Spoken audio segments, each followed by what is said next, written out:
Nadie en Valdebebas podía creerlo, ni los veteranos del vestuario, ni los técnicos, ni los que limpian los balones después del entrenamiento. Lo que había dicho Vinicius aquella mañana retumbó como un trueno seco que no avisa con lluvia, pero deja el aire cargado. Fue una frase, solo una, lanzada con la precisión de quien no necesita gritar para hacer daño. Y esa frase, según cuentan, cambió la temperatura de todo el Real Madrid. Todo comenzó en un entrenamiento rutinario, de esos que parecen inofensivos, con risas, bromas y randos al ritmo de altavoces que ponen reggaetón a un volumen digno de festival. Bellingham llegó, como siempre, con su energía contagiosa, esa sonrisa de quien parece no tener un mal día nunca. Pero Vinicius estaba diferente, más serio, más centrado, con una mirada que no buscaba cómplices. Dicen que el brasileño llevaba tiempo acumulando algo, una especie de incomodidad que no se mide en palabras, sino en gestos. Un saludo menos efusivo, una celebración que ya no se comparte, una mirada que se aparta medio segundo antes de cruzarse. Y ese medio segundo, en un vestuario como el de Madrid, vale más que una declaración pública. Todo estalló en un partidillo. Bellingham encaró, fintó y marcó un golazo. Los suplentes aplaudieron, los titulares sonrieron, y Vinicius, con la cabeza baja, murmuró algo. Nadie lo escuchó con claridad, pero los que estaban cerca aseguran que fue algo así como: aquí algunos se creen reyes porque meten goles, pero se olvidan quien levantó al equipo cuando nadie lo miraba. No hubo insulto ni tono de burla, solo un comentario, en voz baja, lo suficientemente ambiguo para no parecer ataque, pero lo bastante afilado para dejar herida. Bellingham lo oyó, y aunque no respondió, la sonrisa se le congeló por un instante. Un segundo de silencio entre dos egos puede ser más estruendoso que una bronca. Esa tensión, invisible pero real, se coló en los pasillos. Los periodistas olieron sangre, como siempre. Preguntas sutiles en rueda de prensa, insinuaciones en tertulias, y pronto la historia se hizo grande. Algunos decían que era una simple diferencia de carácter. El inglés, más frío, calculador, centrado en su imagen y su carrera. El brasileño, puro fuego, emoción y orgullo de barrio. Pero otros iban más lejos.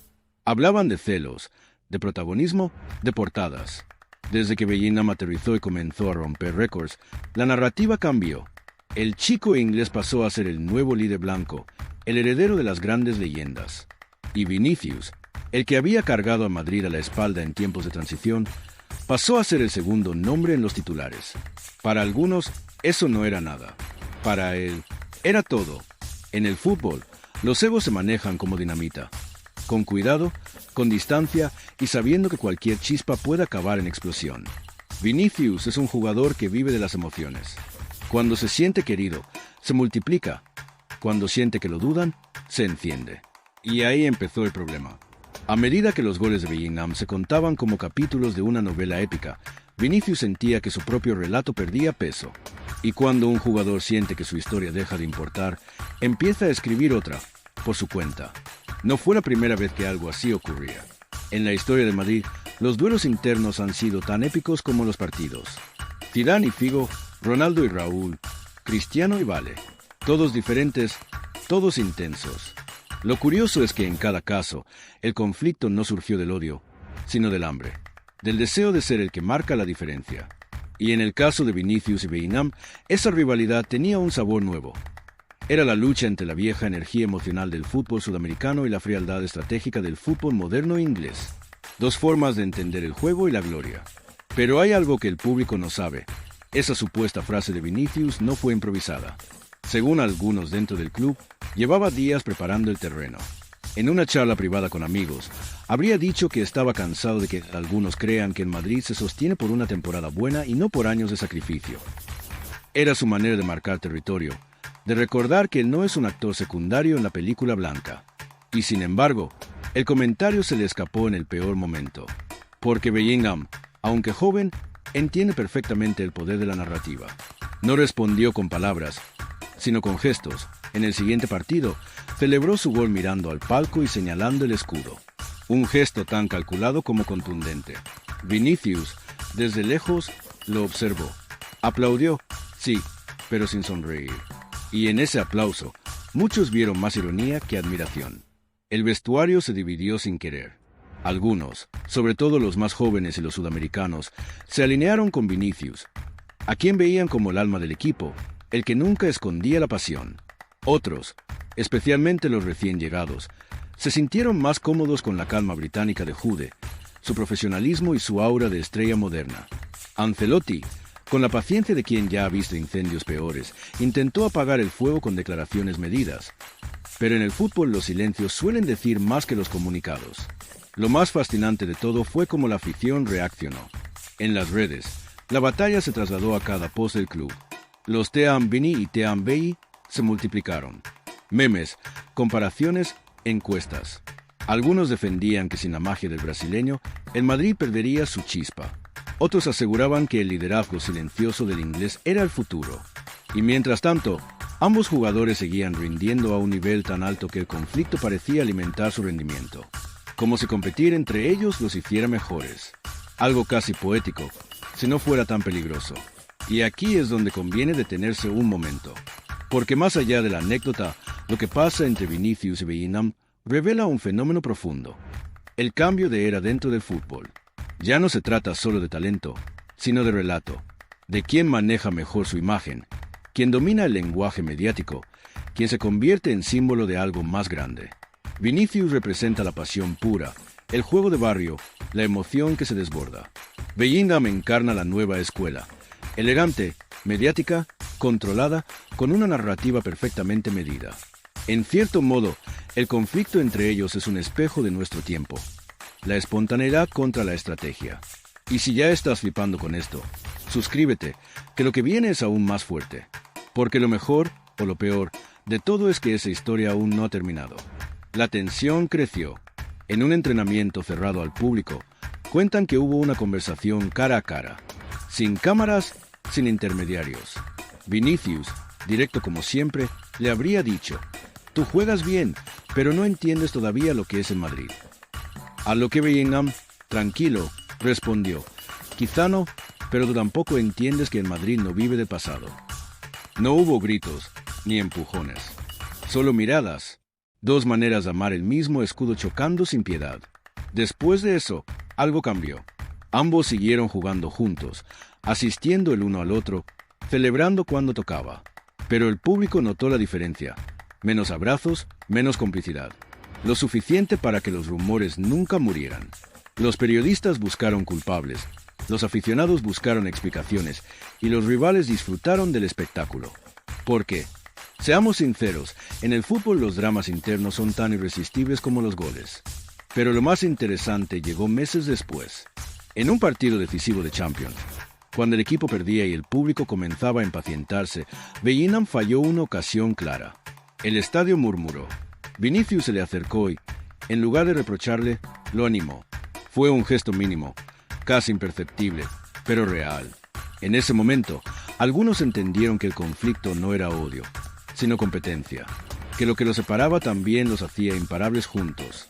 Y cuando minutos después Vinícius marcó y corrió hacia Jude para abrazarlo, el Bernabéu estalló. No solo por el gol, sino por lo que significaba, una tregua simbólica entre dos titanes. Esa escena recorrió el mundo.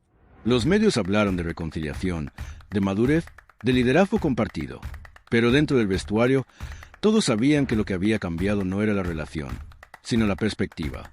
Ambos habían entendido que podían brillar sin apagarse mutuamente. Vinícius seguía siendo la chispa, el fuego. Bellingham, la estructura, la calma. Y el Madrid, como siempre, el escenario donde conviven los egos más grandes del planeta. Aún así, la frase inicial, aquella que encendió todo, quedó grabada en la memoria de los que la escucharon. Porque en el fondo, tenía una verdad incómoda. En el fútbol moderno, la gloria es tan volátil como las opiniones en redes. Hoy eres el héroe, mañana la portada de un problema. Y Vinícius, más que nadie, lo sabe. Tal vez por eso lo dijo. No por atacar, sino por recordar algo esencial. El respeto no se exige, se gana día a día. Desde entonces, cada vez que Madrid marca un gol y ambos jugadores celebran juntos, hay un silencio especial. No de desconfianza, sino de entendimiento. Como si ambos supieran que su rivalidad, lejos de destruirlos, los ha hecho más fuertes.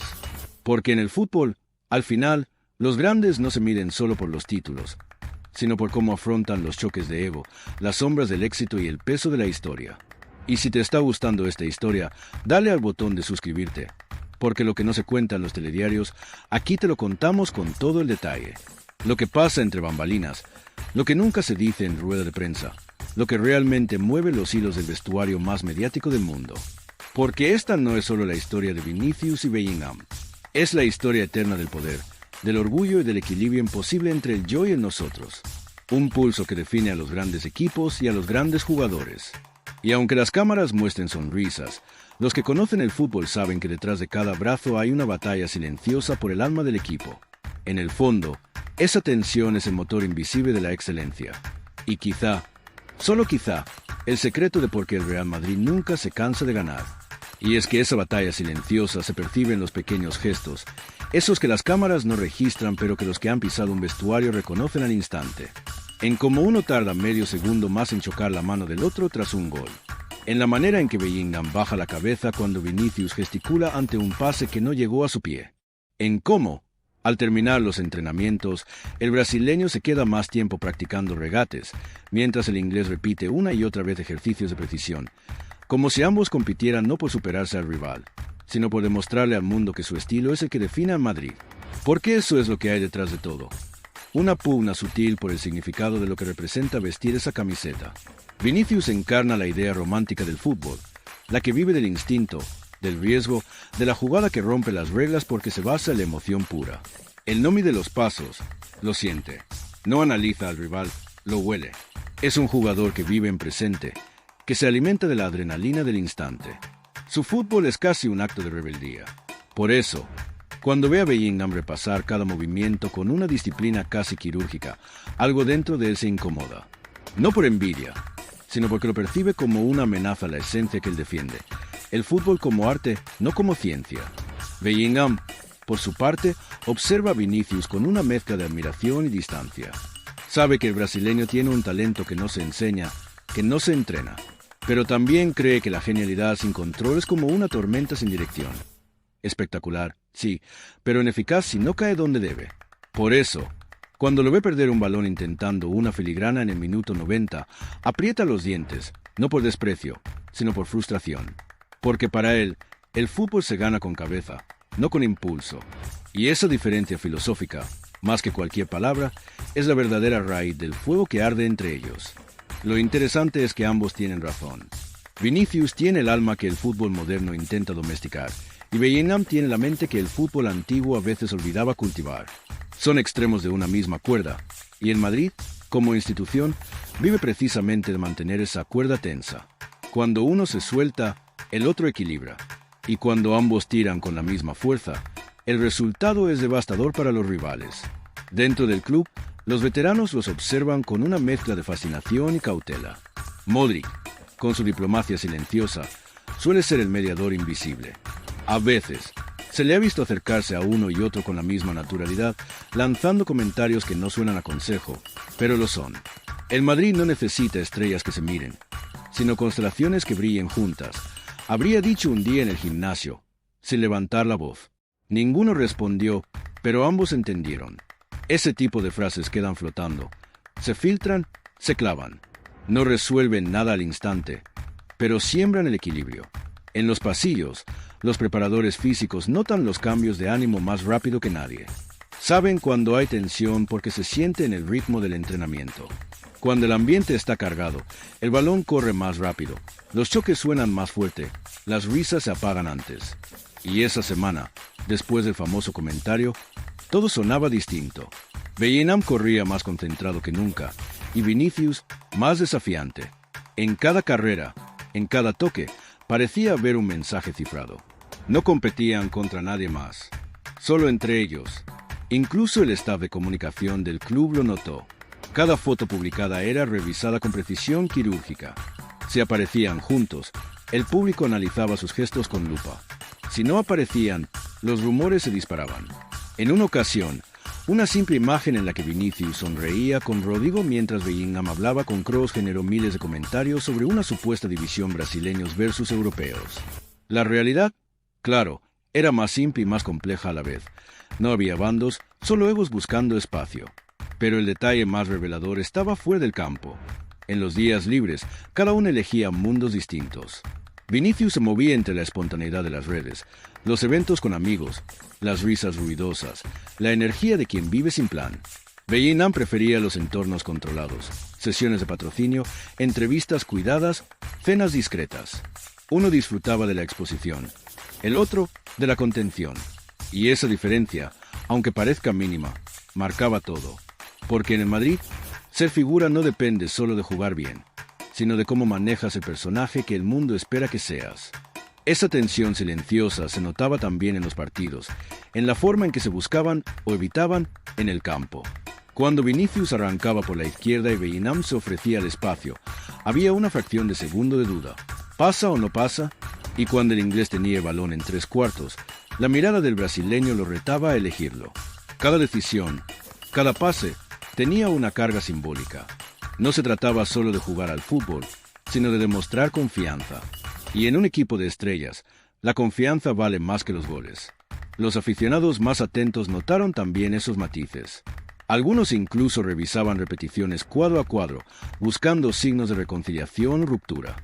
Que si Vinicius lo miró después del gol, que si Bellingham le sonrió cuando lo cambió Ancelotti, que si en la celebración hubo una mano en el hombro o solo un roce accidental. Es casi poético pensar que un gesto tan simple como un abrazo puede ser diseccionado como un tratado político, pero así de grande es el peso simbólico del Real Madrid. Aún así, lo más poderoso de todo es que ninguno de los dos necesitaba hablar mal del otro. La tensión estaba en el aire, pero sin ruido. No había declaraciones cruzadas, ni frases malinterpretadas. Solo fútbol, y ese tipo de rivalidad, silenciosa y elegante, es la que más eleva el nivel. Porque obliga a cada uno a ser mejor, no para derrotar al otro, sino para no quedarse atrás. Es como dos pianistas tocando la misma melodía, uno con furia y otro con precisión. El resultado puede parecer discordante, pero cuando se sincronizan, el sonido es único. Y ahí está el secreto. El Madrid vive de ese tipo de tensiones, de la convivencia incómoda entre talentos que no caben en el mismo molde. Lo que para otros clubes sería un problema, para el Madrid es combustible. La historia lo demuestra. Cuanto más grande el ego, más alto el techo. El reto está en mantener la armonía sin apagar la llama. Y en eso, Ancelotti es un alquimista. Su forma de manejar los silencios, de dejar que los jugadores se expresen sin intervenir de inmediato, es una especie de psicología inversa. No impone la paz, deja que el conflicto madure hasta que se transforma en respeto. Por eso, aunque muchos creen que el comentario de Vinicius fue una bomba, en realidad fue una válvula de escape, un recordatorio de que, en el fondo, el hambre sigue viva. Porque si hay algo peor que tener dos jugadores que compiten entre sí, es tener un vestuario sin nadie que compita por nada. Y eso, el Madrid no se lo puede permitir. Lo curioso es que, aunque todo esto se desarrolla a puertas cerradas, la energía se siente incluso en el estadio. Hay partidos en los que el público percibe esa electricidad sutil. Cuando Vinicius toma el balón y se lanza al ataque, las gradas rugen con una emoción casi visceral. Pero cuando Bellingham toca, la gente cambia el registro. Un murmullo expectante, un respeto contenido. Dos formas distintas de provocar el mismo efecto. Dos pulsos de una misma identidad. Y mientras uno hace vibrar, el otro hipnotiza. El contraste, lejos de dividir, magnifica el espectáculo. Al final, el Madrid siempre ha sido eso. Una orquesta de personalidades imposibles que, contra toda lógica, logran sonar en armonía. Aunque a veces, para llegar a esa armonía, haya que atravesar el ruido.